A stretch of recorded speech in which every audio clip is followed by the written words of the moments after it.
নবী আল্লাহকে বলে, আল্লাহ ফেরাউন এত জ্বালান জ্বালায়, এত কষ্ট দেয়, তুমি কি তাকে আযাব গজব দিয়ে ধ্বংস করতে পারো না? আল্লাহ তাআলা বলে, হ্যাঁ হ্যাঁ ধ্বংস করতে পারি। ওগো আল্লাহ, তাহলে কেন ধ্বংস করো না? এতবার কালিমার দাওয়াত দিলাম, ইসলাম কবুল করে না, কালিমা গ্রহণ করে না, তাকে তুমি ধ্বংস করে দাও। আল্লাহ তাআলা বলে, মুসা ধ্বংস করতে পারি, কিন্তু ফেরাউনের মধ্যে এমন 4টা গুণ আছে। হ্যাঁ মুসা, যখন আমি সিদ্ধান্ত নিই তাকে আমি ধ্বংস করে দেব, আযাব গজব দিয়ে তাকে আমি শেষ করে দেব, তখন তার 4টা গুণ আমার সামনে ভেসে ওঠে। আমি তখন সিদ্ধান্ত নেই, না তাকে ধ্বংস করব না, তার 4টা গুণ বাধা দেয়, এই 4টা গুণের কারণে আমি তাকে ধ্বংসন করতে পারি না। আল্লাহ পাক রব্বুল আলামিন এই কথা বলবার পরে মুসা পয়গম্বর বলেন, আল্লাহ তার 4টা কি গুণ একটু জানতে চাই। আল্লাহ পাক রব্বুল আলামিন বললেন, মুসা তাহলে শোনো, হে মুসা, আমি যখন ফেরাউনকে ধ্বংস করব সিদ্ধান্ত নেই, আমি যখন আমার আযাব আর গজব তার কাছে পাঠাই, যখন ফেরাউনের কাছে আযাব গজব চলে যায়, তখন আমি তাকাইয়ে দেখি তার মাথার মধ্যে টুপি, তোমার মাথার মধ্যে টুপি, তার মাথার মধ্যে টুপি। হে মুসা, তোমার মুখের মধ্যে দাড়ি, তার মুখের মধ্যে দাড়ি, তোমার দেহের মধ্যে লম্বা জুব্বা, তার দেহের মধ্যে লম্বা জুব্বা।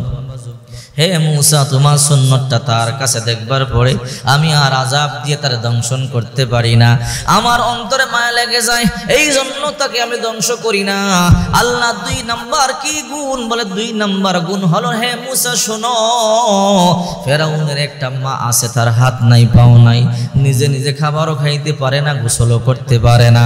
ফেরাউনের মা নিজে নিজে কোনো কাজ করতে পারে না, ফেরাউন নিজে তার মাকে গোসল দিয়া দেয়, নিজে তৈল মালিশ করে দেয়, ফেরাউন নিজে মাকে কোলের মধ্যে বসাইয়া খাবার খাওয়াইয়া দেয়। খাবার শেষে ফেরাউনের মা হাত তুলে দোয়া করে, আল্লাহ আমার সন্তানকে তুমি ধ্বংস করো না, আমার সন্তানকে ধ্বংস করে দিলে আমি মায়ের কে খেদমত করবে, আমি মাকে কে গোসল দিবে, কে খাবার খাওয়াবে, আমি মায়ের কাপড় চোপড় কে দৌত করে দিবে। হে মুসা, তার মায়ের দোয়া আমি কবুল করে নাই, এই জন্য যদিও ধ্বংস করব চিন্তা করি, এই জন্য ধ্বংস করতে পারি না। আল্লাহ 3 নাম্বার গুণ কি, হে মুসা শোনো, ফেরাউনের একটা এতিমখানা আছে, এর মধ্যে শত শত এতিম বাচ্চারা আছে, প্রতিদিন দুপুর বেলা ফেরাউন এতিম বাচ্চাদেরকে ভালো ভালো খাবার খাওয়ায়, ফেরাউন এতিম বাচ্চাদেরকে বছরে সুন্দর সুন্দর জামা কাপড় বানাইয়া দেয়।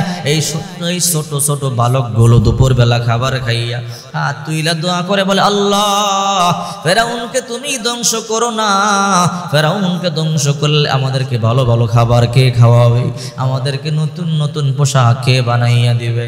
হে মুসা শোনো, এই ছোট ছোট বাচ্চাদের দোয়া আমি কেমনে ফেলে দেই, এই জন্য এই বাচ্চাদের চোখের পানি আমার অন্তরের জোশ খেলে যায়, এই জন্য ফেরাউনকে ধ্বংস করব চিন্তা করলেও এই বাচ্চাদের দোয়ার বদৌলতে আমি তাকে ধ্বংস করি না।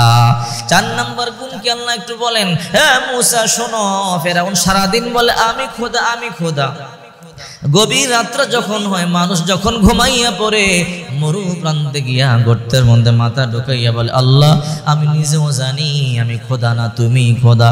ও আল্লাহ, আসলে আমি হইলাম হুদা, দুনিয়ার মধ্যে আমি ক্ষমতা চাই না, ধন সম্পদ, আখিরাতে আমি সুখ শান্তি চাই না, জান্নাত চাই না, দুনিয়ার মধ্যে আমাকে যা দেওয়ার দিয়া দাও।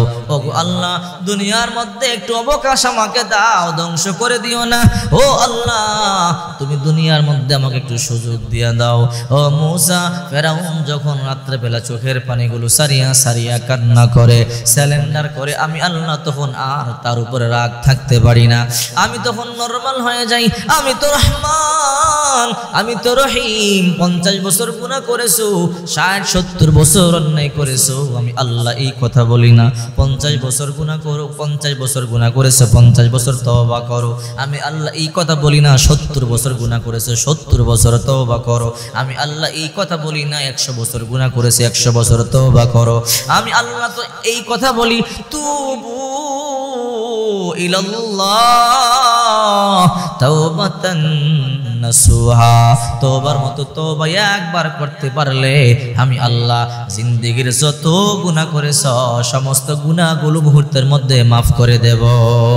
আবার আল্লাহর হাবিব সাল্লাল্লাহু আলাইহি ওয়াসাল্লাম বলেন, আত-তাইবু মিনাজ যামবি কামান লা যামবা লাহু। মানুষ যখন তওবা করে সদ্য প্রসিত একটা বাচ্চা যেমন নিষ্পাপ থাকে ওই ব্যক্তি এমন নিষ্পাপ হয়ে যায়। যারা তওবা করে নতুন করে ঈমান আনে, নতুন করে ঈমান আনবার পরে নেক আমল করে, আল্লাহ পাক রব্বুল আলামিন বলেন, ইল্লা মান তাবা ওয়া আমানা ওয়া আমিলা আমালান সলিহা ফাউলাইকা ইউবাদদিলুল্লাহু সাইয়্যাতিহিম হাসানাত। আল্লাহ পাক বলেন, যারা তওবা করে নতুন করে ঈমান আনে এদের পিছনের গুনাহগুলো আমি আল্লাহ পাক রব্বুল আলামিন শুধু ক্ষমা করি তাই নয়, আমি আল্লাহ এদের পিছনের গুনাহগুলোকে রাখি না, ধ্বংস করি না। ফাউলাইকা ইউবাদদিলুল্লাহু সাইয়্যাতিহিম হাসানাত, বরং পিছনের গুনাহগুলোকে আমি আল্লাহ নেকের দ্বারা পরিবর্তন করে দেই। এমন দয়ালু আল্লাহ কোথায় পাবেন? আল্লাহ তাআলা নিজেই ডাকেন, জীবনে গুনাহ করেছেন, অন্যায় করেছেন, আল্লাহ নিজে বলেন, ইয়া ইবাদি আল্লাযীনা আসরাফু আলা আনফুসিহিম লা তাকনাতু মির রাহমাতিল্লাহ।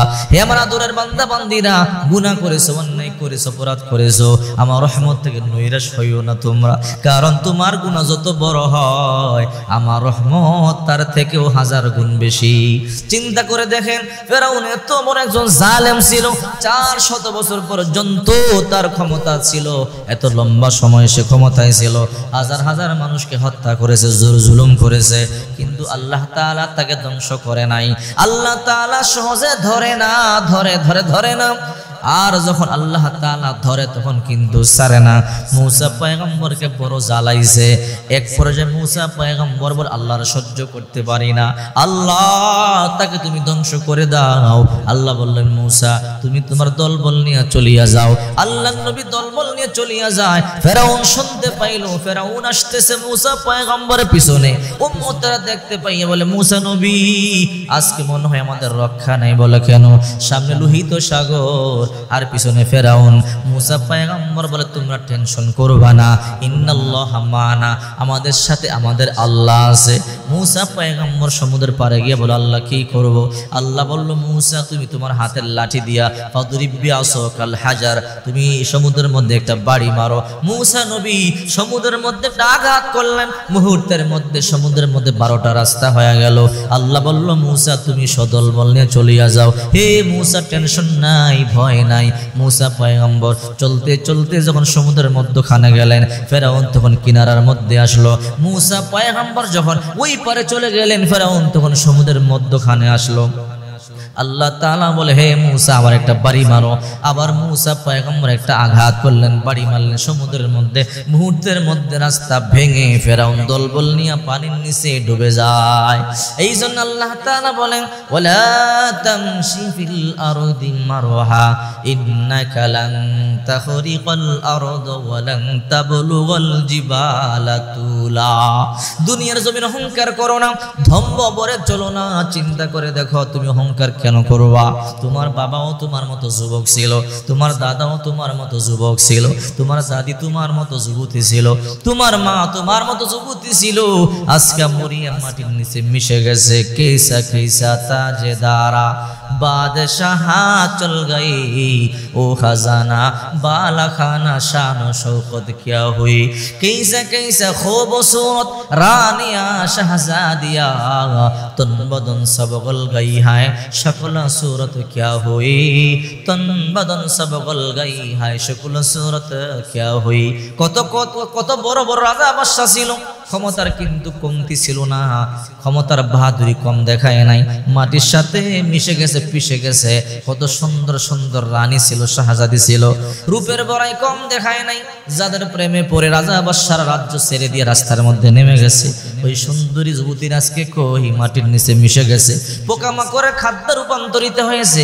এই জন্যই তো কবি বলেন, ঘর ইমারত রাবরি বরাসমা আঁকে বাজিরে জমি ঘরে দিনে হাগর সরসতম শৌকতা জুরদ বুয়াদ জাহে চুবহারা মে দরগুরদ বুয়াদ। বিল্ডিং বানাইতে বানাইতে আসমান পর্যন্ত যদি বানাও, শেষ পর্যন্ত তুমি কিন্তু 3.5 হাত মাটিরই মালিক হবে, এর বেশি নয়। এই জন্য অহংকার করতে নাই। অহংকার এমন একটা জিনিস যা মানুষকে ধ্বংস করে দেয়। অহংকার এমন একটা জিনিস যা মানুষকে একেবারে শেষ করে দেয়। যারা অহংকার করে আল্লাহ পাক রব্বুল আলামিন এদেরকে কখনোই পছন্দ করে না। ফেরাউনকে আল্লাহ এমন ধরাই ধরছে, আর ছাড়ে নাই, আর সুযোগ নাই। আল্লাহ বললেন সীমা লঙ্ঘন করে ফেলেছো। তো আপনি যে পাপ করতেছেন, পাপের বোঝা যখন ভারী হয়ে যাবে, সীমা লঙ্ঘন যখন করে ফেলবেন, আল্লাহ এমন ধরা ধরবে, আল্লাহ আর ছাড়বে না। এখন মনে মনে ভাবতে পারে নিজে পাপ করতেছি, আল্লাহ ধরে না। আল্লাহ ধরলে তো আপনাকে শেষ করে দিবে। এমন একটা সময় আসবে আল্লাহ আপনাকে ধরবে, কিন্তু ধরলে তখন আর বাঁচতে পারবেন না।